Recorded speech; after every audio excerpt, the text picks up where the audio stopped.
मेरी जब उम्र थी 16-17 साल की, तब से मैं आनंद दिघे साहब और बाला साहब जी के जो उनके विचार से मैं प्रभावित होकर शिव सैनिक बन गया। संजय राउत जी हमारे नेता है। आप भारतीय जनता पार्टी में शामिल हो तभी महाराष्ट्र में नई सरकार बनेगी, ये उन्होंने ट्वीट करके जानकारी दी है। कितना सही है ये? ऐसा कोई निर्णय नहीं हुआ है। द लाइव टीवी, सच सबसे आगे। साथियों, महाराष्ट्र की राजनीति में एकाएक फिर से एक नई करवट आ गई है, क्योंकि एक सनसनीखेज फोन रिकॉर्डिंग लीक हुई है जिसने महाराष्ट्र की राजनीति में भूचाल ला दिया है। साथ ही बीजेपी के सरकार बनाने के सपनों को भी चकनाचूर कर दिया है। और ये फोन रिकॉर्डिंग और किसी की नहीं है, बागी विधायकों को लीड कर रहे एकनाथ शिंदे की है। एकनाथ शिंदे नेता हैं, बड़े नेता हैं और विधायक है मौजूदा दौर में अब भी शिवसेना के, और उन्हीं के साथ 40 विधायक हैं। कई चैनलों के अलावा न्यूज़ 24 से भी एकनाथ शिंदे ने बात की, लेकिन इस बातचीत में एकनाथ शिंदे ने कुछ ऐसी बातें की जिससे गोदी मीडिया और बीजेपी खेमे में मायूसी के बादल बरसने लगे। एकनाथ शिंदे ने शिवसेना के 40 से ज्यादा विधायक अपने साथ होने का दावा किया, लेकिन बार बार उन्होंने शिवसेना और बाला साहेब की विचारधारा के साथ खड़े होने का दम भरा। यानी शिंदे ने साफ कर दिया कि वो मुख्यमंत्री बनने के लिए बीजेपी में शामिल नहीं होंगे। ये ऑडियो लीक होने के बाद बीजेपी के खेमे में हलचल मच गई है, क्योंकि अभी तक उन्हें लग रहा था कि सत्ता तक पहुंचने का उनका रास्ता बेहद आसान है। अभी दावतनामा भी भेज दिया गया था एकनाथ शिंदे के पास, जबकि कल तक बीजेपी कह रही थी कि हमारा इसमें कोई रोल नहीं है, जो भी पॉलिटिकल तूफान आया है महाराष्ट्र में वो शिवसेना की देन है। यानी अब इस ऑडियो के लीक होने के बाद बीजेपी की उन तमाम कोशिशों को जोर का झटका लगा है, जिसके लिए उस पर महाराष्ट्र की उद्धव ठाकरे सरकार को गिराने की साजिश रचने का इल्जाम है। उस ऑडियो लीक का ये हिस्सा सुनिए और अंदाजा लगाइए। हम लोग ने तो पहले ही कहा है कि हम लोग मेरी जब उम्र थी 16-17 साल की, तब से मैं आनंद दिघे साहब और बाला साहब जी के जो उनके विचार से मैं प्रभावित होकर शिव सैनिक बन गया। और वो मेरा कार्य भी कितने सालों से मैं कैसे काम कर रहा हूँ, ये पूरे महाराष्ट्र के हमारे कार्यकर्ता को, पदाधिकारी जो है शिव सैनिक है, उनको पता है। तो अभी जिसको भी लगा कि वही लगे शिंदे, एकनाथ शिंदे ने कुछ निर्णय अच्छा लिया है या गलत लिया है, तो ये उनका निर्णय है, उनकी भावना है। साथियों, सुन लिया आपने। हैरानी की बात यह है कि जिस मीडिया के, जिस गोदी वर्ग ने उद्धव ठाकरे की सरकार को लगभग गिरा ही दिया है, खत्म कर दिया है, उन्हीं उद्धव ठाकरे के बारे में एकनाथ शिंदे एक सिंगल लफ्ज तक कहने से बच रहे हैं। यानी लिहाज और ख्याल अब भी है, कोई आरोप प्रत्यारोप नहीं है। नाराजगी हो सकती है और नाराजगी कब दूर नहीं हो जाती। उद्धव ठाकरे की अपील पर शिंदे कह रहे हैं कि इस पर मैं अपने साथ आए विधायकों से चर्चा करूंगा। यानी इस ऑडियो लीक से ये साफ हो जाता है कि एकनाथ के मन में उद्धव के लिए उतनी नाराजगी नहीं है जितनी आप अपने टीवी स्क्रीन पर देख रहे हैं।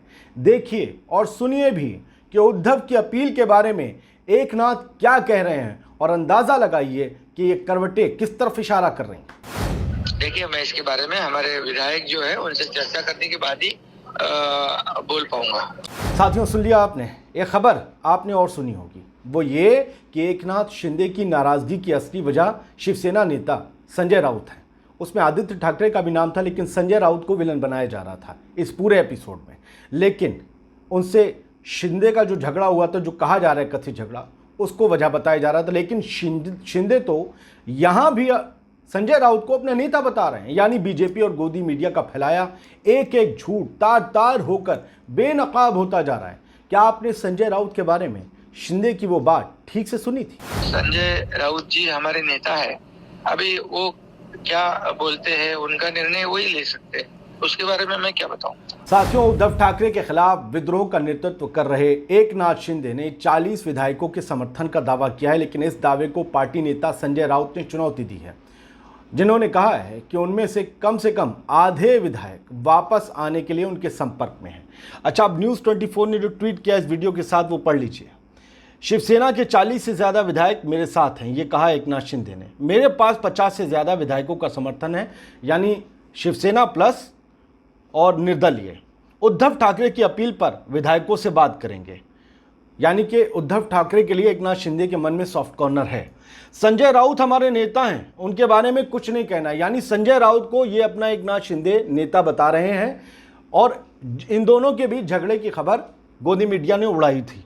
तो जिसके पास 40 विधायक शिवसेना क्यों, और टोटल 50 से ज़्यादा विधायकों, अगर एकनाथ शिंदे की इस बात पर यकीन कर भी लिया जाए, तो भला वो बीजेपी में अपना विलय क्यों करेगा? वो अपने आप में एक पावर है, वो अपने आप में इन विधायकों के साथ सेकंड लार्जेस्ट पार्टी बन जाएगा। तो वो अपनी सरकार खुद बनाएगा, वो सिरमौर उस सरकार का खुद बनेगा, क्यों देवेंद्र फडणवीस के सर पे ताज रखेगा? इसीलिए मैं कह रहा हूं, इन आंकड़ों की बाजीगरी को समझिए और ये समझने की कोशिश कीजिए कि बीजेपी जिस हसरतों को पाले आगे बढ़ना चाहती थी, सरकार बनाना चाहती थी, उन हसरतों को बहुत तगड़ा झटका लगाए, और धीरे से नहीं लगाए, बहुत जोर से लगाए। इसे समझिए।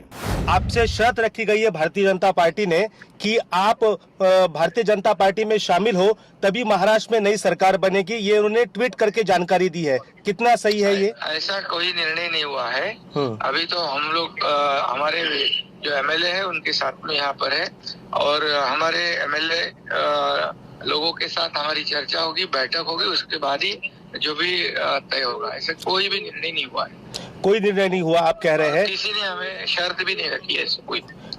साथियों, लगभग 41 विधायकों के साथ गुवाहाटी में डेरा डाले हुए एकनाथ शिंदे ने विधायकों की तरफ से एक पत्र ट्वीट किया, जिसमें महाराष्ट्र के मुख्यमंत्री पर उनके लिए अपने दरवाजे बंद करने और उन्हें घंटों इंतजार करने का आरोप लगाया गया। लेकिन उसके बाद ये ऑडियो लीक होता है।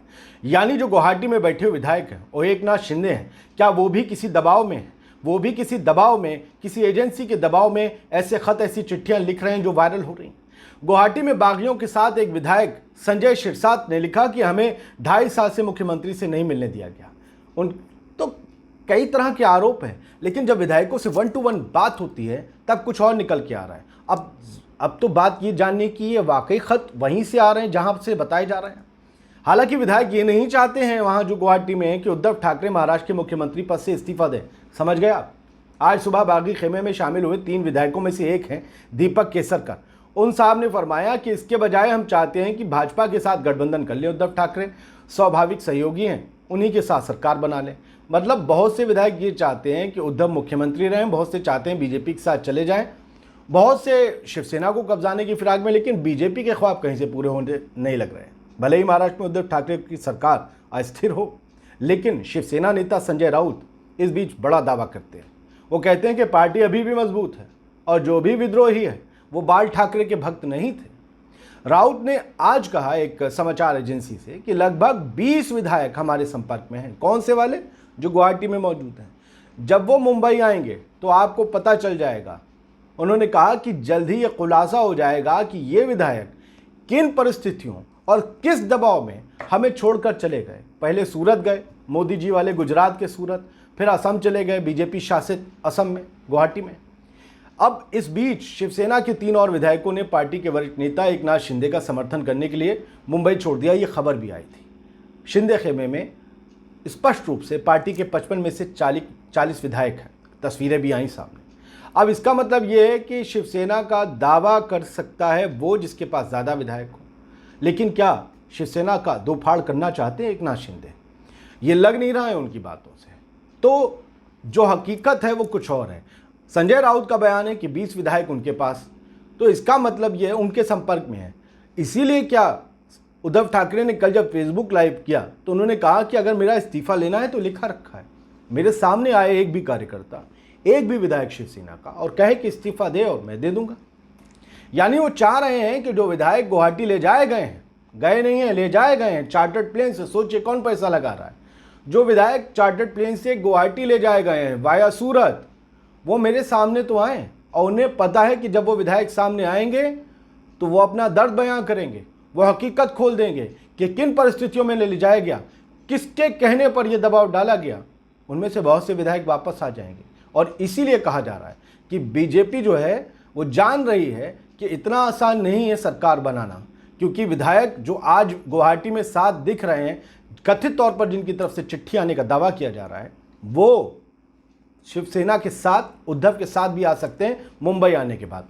और उस पर एकनाथ शिंदे का ये ऑडियो लीक होना, जो हम बार बार कह रहे हैं कि इसने महाराष्ट्र की सियासत में एक नई करवट ला दी है। जो कल तक गोदी मीडिया खुश हो रहा था, वो आज सोचिए उसके अंदर ही अंदर सन्नाटा होगा, भले ऊपरी तौर पर वो कुछ ही दिखाए। अब सोचिए कि आपको ये खबर पढ़ने और सुनाई देने में नहीं आई थी कि संजय राउत असली वजह है, विलन बनाया जा रहा था संजय राउत को, एकनाथ शिंदे की नाराजगी की वजह बताए, और एकनाथ शिंदे ट्वीट देख लीजिए न्यूज़ 24 का, बयान सुन लीजिए उस क्लिप में।